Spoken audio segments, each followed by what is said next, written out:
ऊपर नहीं जा सकते। नहीं, यहाँ से तो जा सकता है, रास्ता है ना, पास तक जा सकता है। ये क्या कौन सा वाला टी गार्डन? फोटो अच्छा। গুড আফটারনুন ফ্রেন্ডস, আমরা এখন রয়েছি রংপুর টি গার্ডেনে। টি গার্ডেনটা একবার দেখুন,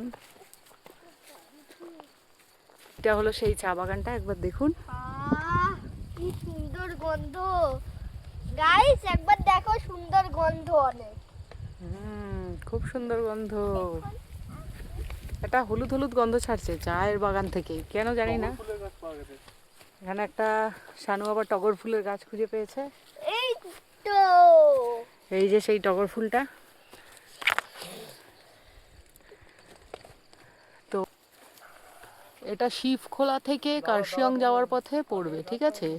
এটা একটা অফবিট ডেস্টিনেশন, খুব বেশি ফুটফল এখানটায় পড়ে না, কিন্তু যারা প্রকৃতি প্রেমী এবং যাদের মনে হয় যে একটু ফাঁকা টাইম নিরিবিলিতে কাটাবে, তাদের জন্য এই জায়গাটা পারফেক্ট।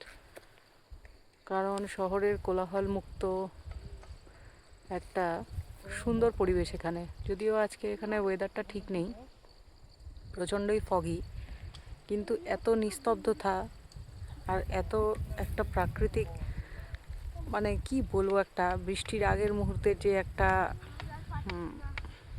অনুভূতি, সেইটা এখানটায় অনুভব করতে পারছি। খুবই ভালো লাগছে, একবার দেখুন। কিন্তু আকাশটা যদি পরিষ্কার থাকতো তাহলে আরো সুন্দর লাগতো।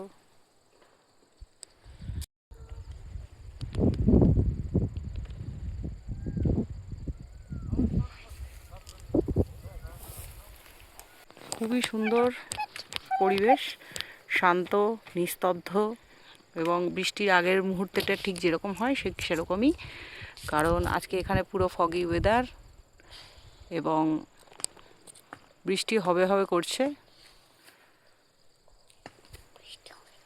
শহরের কোলাহল মুক্ত একটা যদি জনবসতি আপনারা বলেন তাহলে এটাই। খুব দূরে দূরে একটা দুটো বাড়ি আছে, আর এই চা বাগান চারিদিকে। দূরে আস্তে আস্তে আমরা শিবখোলা থেকে যখন এই চা বাগানের দিকে আসছিলাম, তখন আমরা ময়ূর অবধি দেখেছি, ঠিক আছে? আর একটু আগে আমি ময়ূরের ডাকও শুনলাম। ড্রাইভার দাদা বললেন যে মাঝে মধ্যেই নাকি এখানে ময়ূর আসে।